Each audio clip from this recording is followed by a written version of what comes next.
ఒక్కసారి కొమ్మూరి గోల్డ్ కి కాల్ చేయండి. తాకట్లో ఉన్న మీ బంగారాన్ని విడిపించి మార్కెట్ ప్రైస్ కి వాళ్ళు కొనుక్కుని మిగతా డబ్బులు మీకు ఇచ్చేస్తారు. హలో అండి, అందరికీ నమస్కారం. నాతో ఉన్నారు ప్రముఖ సామాజిక రాజకీయ విశ్లేషకులు పెంటపాటి పుల్లారావు గారు. సార్ నమస్కారం. నమస్కారం. సార్ ఇవాళ పార్లమెంట్లో మహిళా బిల్లు వస్తుంది. ఒక చారిత్రక ఘట్టంగా చెప్పుకోవాలి.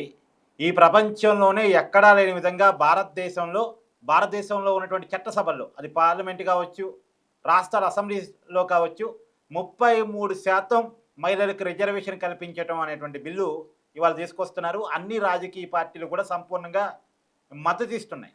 కాకపోతే ఇక్కడ ఒక చిన్న డౌట్ ఏంటంటే, సరే మహిళలకు అవకాశాలు వస్తాయి అంటే మళ్ళీ అదే నాయకుల కుటుంబాల్లో ఉన్న మహిళలకు వస్తాయా, సామాన్య మహిళా కార్యకర్తలకు అవకాశాలు దక్కుతాయా అనేటువంటి అభిప్రాయం కూడా వస్తూ ఉంది.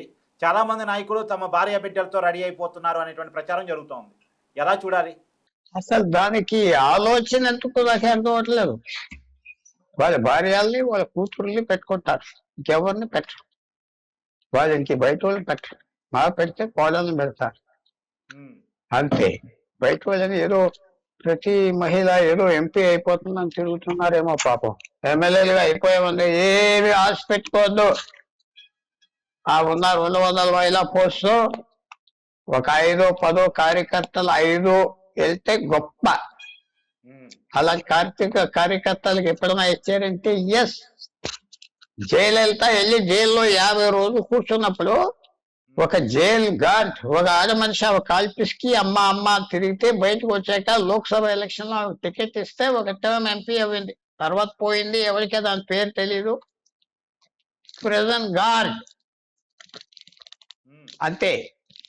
ఇప్పుడు తమిళనాడు ఉన్నది, ఎవరెవరు వచ్చారు ఆడోళ్ళు? మాజీ మంత్రి కూతురు, ప్రజెంట్ మంత్రి కూతురు అంటే ఎమ్మెల్యేలు అంతే. లేకపోతే ఎవరు నాకు చెప్పండి. ఎస్, మమతా బెనర్జీ ఆడోళ్ళకి ఇస్తుంది. అట్రాక్టివ్ ఆడోళ్ళకి, పెద్ద యాక్ట్రెసెస్ కి, అందగత్తులకి, బ్యూటీ క్వీన్స్ అని ఆ పోటీలు గెలిచిన వాళ్ళకి ఇస్తుంది. ఆ ఒక్కటే. కానీ వాళ్ళు సెలబ్రిటీస్, ఆల్రెడీ వాళ్ళు పెద్ద పేరుతో వచ్చారు. వాళ్ళు ఎంపీల పేరు, ఎమ్మెల్యేల పేరు. సామాన్యమైన వాళ్ళకి 0. పెట్టుకోండి, జ్ఞాపకం పెట్టుకోండి. ఏ సర్పంచ్ ఆడ మనిషి ఎక్కడనే వచ్చింది చెప్పండి నాకు. ఎమ్మెల్యేలు ఉన్నారు, తెలంగాణలో ఉన్నారు, ఆంధ్రాలో ఉన్నారు. ఎవరో కూతురు, ఎవరో భార్య, అంతే అంతే. ఇది అంతే, ఇది జరగబోయేది అంతే. వాళ్ళకే అవకాశం. బీహార్ నుంచి ఒక ఎంపీ ఉన్నారు. వచ్చే విధంగా రాజకీయాలు మారాలంటే ఎలాంటి సంస్కరణ అవసరం సార్? ఒకటి చాలా కష్టం. ఎందుకంటే మన దేశంలో ఈ సిస్టమ్ మీద వచ్చాం. ఈ డబ్బు, ఈ పవరు, డైనస్టీ, ఇది తప్పుకోవటం, ఈ పట్టాల నుంచి తప్పుకోవటం కష్టం. ఇంపాసిబుల్ అన్నాం, కష్టం. ఎందుకంటే పార్టీ సిస్టమ్ అలా పనిచేస్తారు. వ్యాలిడ్ పాయింట్ లేవనెత్తారు కాబట్టి, డబ్బు అనే పాయింట్ లేవనెత్తారు కాబట్టి అడుగుతున్నాను. మొన్న ఒక ఎమ్మెల్యే చెప్తున్నాడు, ఎన్నికల్లో పోటీ చేయాలంటే 40 నుంచి 50 కోట్లు చాలా ఈజీగా ఖర్చు అవుతుంది. ఈవెన్ దో రిజర్వ్ కాన్స్టిట్యున్సీలో కూడా 20 నుంచి 30 కోట్లు ఖర్చు అవుతుంది. మరి ఈ పరిస్థితుల్లో ఒక సామాన్య మహిళా కార్యకర్త తన ఎమ్మెల్యే గాను, ఎంపీ గాను ఎలా కాగలిగిద్ది? ఒక మధ్య తరగతి వాళ్ళు, చదువుకున్నటువంటి యువత రాజకీయాల్లోకి ఎలా రాగలుగుతారు? ఆశ మానుకోవాలి. అదొక పిచ్చి ఆశ. ఐఏఎస్ పరీక్ష రాస్తాం, 15 లక్షల మంది రాస్తే 100 మందిని సెలెక్ట్ చేస్తారు. మిగతా ఆ ట్రైనింగ్ గురించి మిగతా ఉద్యోగాలకు వెళ్తారు. లెక్చరర్లు, ప్యూన్లు, పాడు పబ్బ అంతే. నేను ఖచ్చితంగా చెప్తున్నా, ఇలాంటి ఆశ పెట్టుకోవద్దు. మీకు ఎవ్వరికి రాదు. ఎవరైనా ఎప్పుడైనా సెలబ్రిటీ అయిపోతే, వాళ్ళే పెద్ద యాక్ట్రెసెస్ అయిపోయి డబ్బులు బాగా సంపాదించేసారంటే ఇస్తారు. ఎవరు చెప్పండి నాకు, ఎక్కడ ఇచ్చారు? అవును, నిజమే సార్. ఎవరికి ఇచ్చారు? ఈ రాజకీయ పార్టీలో టికెట్ అడగడానికి పోతే ఎంత ఖర్చు పెట్టి. మిమ్మల్ని ఇంకో ప్రశ్న అడుగుతున్నా.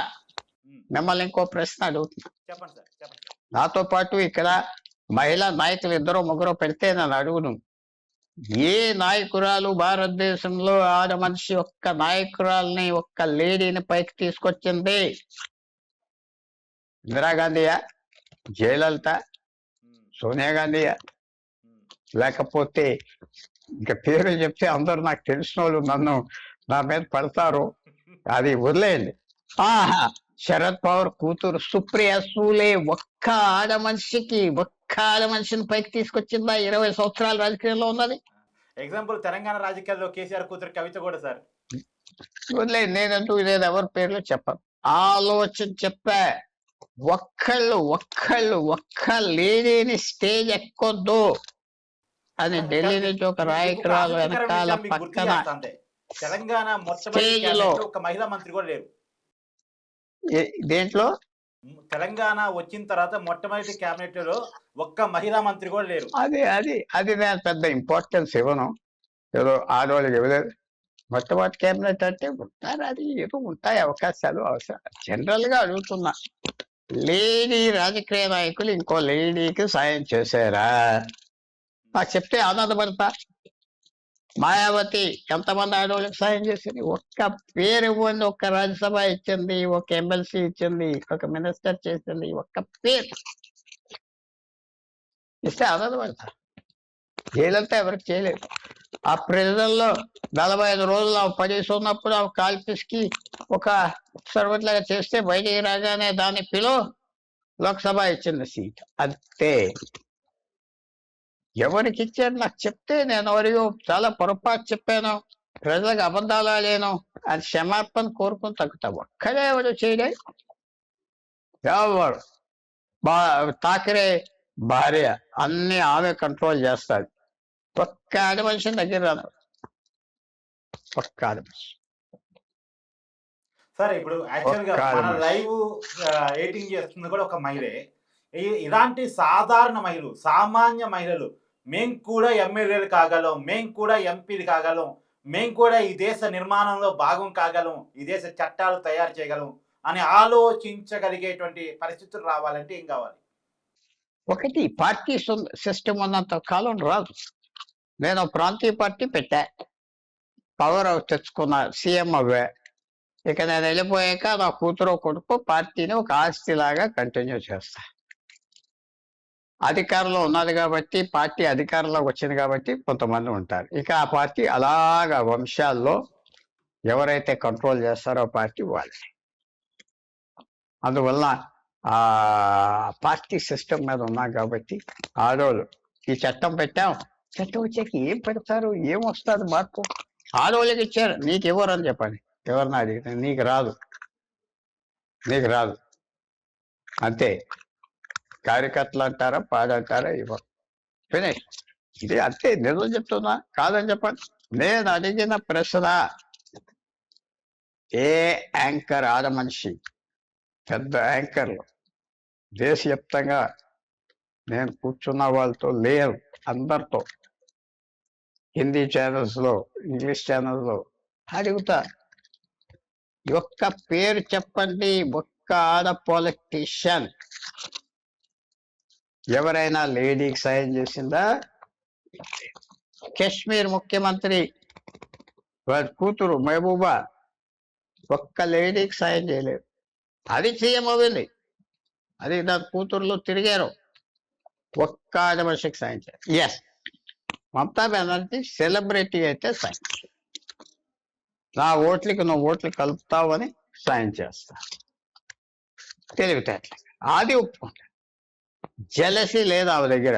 ఆమె యాక్టర్స్ అందగతి ఏది అది దగ్గర రానివ్వద్దని మిగతా నాయకురాలు చేసేది ఆమె చేసి, ఆమె కలుపుకుంటారు. ఓ వీళ్ళు వస్తే నాకు ఈయన ఓట్లు కలుస్తాయి, మీటింగ్లకు జనం వస్తారు అని కాదు. ఇంకెవరు చేయరు. ఈ బిల్లు వచ్చేదేంటి?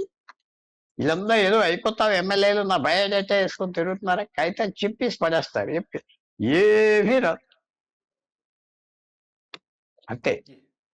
నాకెవరైనా ఈ రూల్కి వ్యతిరేకం చూపెట్టగలిగితే నా మాటలు వెనక్కి తీసుకుంటా. Thank you sir, thank you so much.